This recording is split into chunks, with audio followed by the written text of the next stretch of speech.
Hi, ഇത് കണ്ടോ? ഇതൊരു സൈസ് ഇഡ്ഡലിയാണ് കേട്ടോ.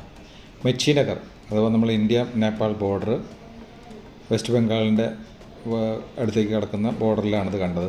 ഞങ്ങൾ രാവിലെ അവിടെ റൂം വെക്കേറ്റ് ചെയ്ത് പുറത്തിറങ്ങി കഴിഞ്ഞപ്പോൾ ബ്രേക്ക്ഫാസ്റ്റ് കഴിക്കാൻ നമ്മൾ ഇന്ത്യയിൽ നിന്ന് കഴിക്കാമെന്ന് വിചാരിച്ചത്. പക്ഷേ ഇത് കണ്ടപ്പോൾ ഇവിടുന്ന് കഴിക്കണം തോന്നി. അരിപ്പൊടി കൊണ്ട് തയ്യാറാക്കിയിട്ടുള്ളൊരു സംഭവമാണ്. അതിൽ ഉപ്പോ മറ്റു സംഗതികളൊന്നും ഇടാതെ അരി പൊടിച്ച് നേരിയ പുട്ടുപൊടിയുടെ അത്ര നനവിൽ കുതിർത്തതിന് ശേഷം ഒരു പാത്രത്തിലാക്കിയിട്ട് ഈ കണ്ടോ, ഒരു കലത്തിൽ വെള്ളവും അതിൻ്റെ മുകളിലൊരു മൺപാത്രം വെച്ചിട്ട് സൈഡൊക്കെ സീൽ ചെയ്ത് മൺപാത്രത്തിന് സെൻറ്ററിലൊരു ഹോള്, എന്നിട്ട് ആ അരിപ്പൊടി ഒരു പാത്രത്തിലേക്ക് നിറച്ചിട്ട് ഒരു തുണി കൂട്ടി മൂടി അതിൻ്റെ മുകളിൽ കമത്തി കഴിഞ്ഞാൽ ആ ആവി കയറി അതങ്ങ് വേകും. വെന്ത് കഴിഞ്ഞാൽ പൊടി കട്ട പിടിച്ച് ഇഡ്ഡലി രൂപത്തിലാവും. നല്ല ടേസ്റ്റായിരുന്നു. അതിൽ കുറച്ച് പഞ്ചസാര ചേർത്തിട്ടും കൊടുക്കുന്നുണ്ട്, പഞ്ചസാര ചേർക്കാതെയും കൊടുക്കുന്നുണ്ട്. പഞ്ചസാര ചേർത്താലും ചേർത്തില്ലെങ്കിലും ചട്നിയൊക്കെ അതിൻ്റെ കൂടെ ഫ്രീ ആണ് കേട്ടോ. 10 രൂപയേ ഉള്ളൂ ഒന്നിന്.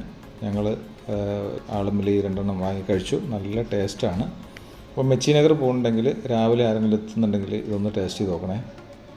പിന്നെ ഞങ്ങൾ അവിടുന്ന് നേരെ നമ്മൾ ഇന്ത്യയിലേക്ക് കടക്കുന്ന സമയത്ത് കണ്ടൊരു കാഴ്ച, ലോകത്തിലെ തന്നെ ആദ്യത്തെ ക്ഷേത്രം, ദേവാലയം ഉണ്ടാകുന്നത് ഇവിടെയാണെന്നാണ് പറയണത്.